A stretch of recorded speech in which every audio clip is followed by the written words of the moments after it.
So do you expect your partner to just read your mind and know what you need and want at all times? That's pretty common, and it's a big reason why a lot of relationships end. But it's not your fault. The reason people do that is media.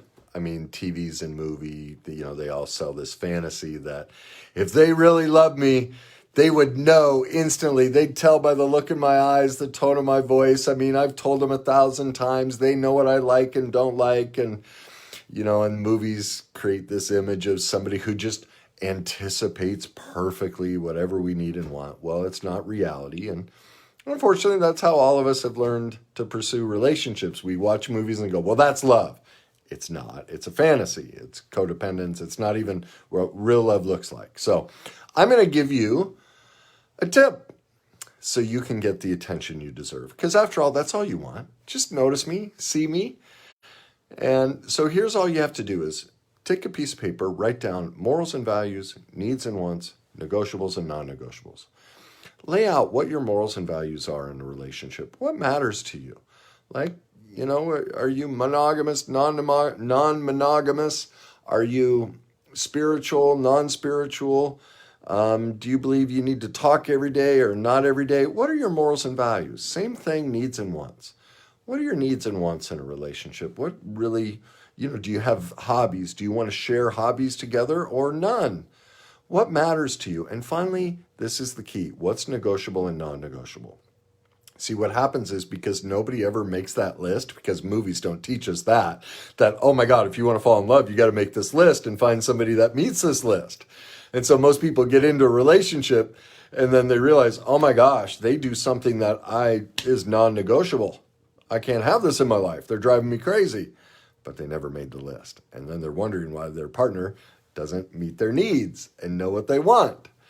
So now that you have your list, now sit down with your partner and go, look, I wasn't taught this. I didn't know, but I'm letting you know, here are my needs and wants. And here are the things that are important to me. And here's the single greatest factor. I don't care if you have asked somebody every single minute of the day to meet something that's very important to you. It's like, look, I love this. Will you do this for me? It is never their job to anticipate it. It's never their job to know it. It is never the expectation that they will meet it for us. It is always our responsibility to ask for it.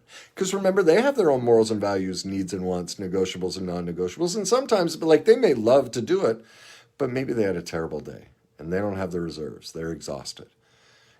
And this is the problem, is movies have told us, well, the other person should just know better. They don't. And even if they do know better, it's our responsibility to make the request.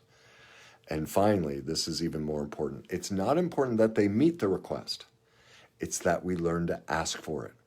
It's always our job to go meet our own needs and wants. So if they don't have the reserves to do it that day, then we call our friend Joe or whoever it may be. We call them and we get our needs and wants met elsewhere. Okay? So it's not your fault that you've been expecting your partner to read your mind. We just haven't been taught. Make a list, morals and values, needs and wants, negotiables and non-negotiables. Share that list with your partner. And every time you want something, learn to ask for it. Even if you have told them 10 million times, it's always our responsibility. And we love it when they say no to us, because you know what happens when someone says yes and they don't want to do it. Eventually they throw it in our face and go, well, I did that for you and I didn't even want to. Like, please don't do that. Please say no. So we love it when they can't meet our request, because then we use our backup plan and we meet it ourselves. All right, you do that simple little outline, you're going to create massive connection, massive trust, massive safety, and you're going to get the attention you've always wanted and you deserve in your relationship.